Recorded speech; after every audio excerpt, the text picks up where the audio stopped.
submit yourselves to your own husband as you do to the Lord.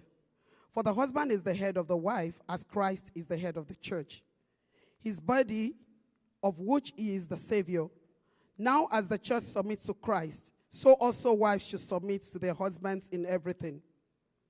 Husbands, love your wives, just as Christ loved the church and gave himself up for her, to make her holy, cleansing her by the washing with water through the word, and to present her to himself as a radiant church, without stain or wrinkle or any other blemish, but holy and blameless. 28.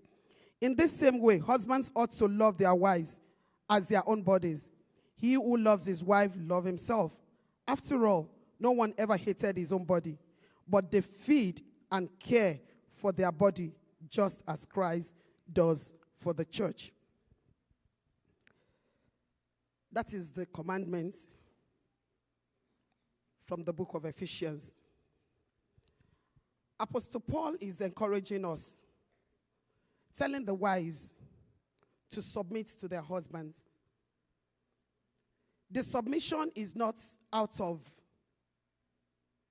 inferiority complex or out of oppression, but out of the love for God. That's why the commandment is coming through to us this morning. That wife should submit to their husbands. This submission we're talking about is not, as some people refer to us, the women as the weaker vessel. No, not as the weaker vessel now. But this is what the Lord wants the women, wives, godly women to do to their husbands. And it equally says the husband should love their wives, just as Christ loved the church. A woman that is submissive to the husband, a woman that is submissive, first submissive to the will of God and the commandments of God.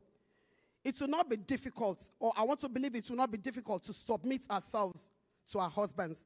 And same way as Christ loves the church, the husbands are supposed to love their wives. The kind of love we're talking about is a selfless love. The love that exudes respect, that exudes humility. This is the love we're talking about. I'll quickly go to the memory verse. I want us to read the memory verse together. If you have your manual, let's go. 1, 2. Nevertheless, let every one of you in particular so love his wife, even as himself, and the wife see that he reverences her husband. This is the commandment of God. I quickly go through the lesson introduction. Marriage is a state of being united as man and woman in a consensual and contractual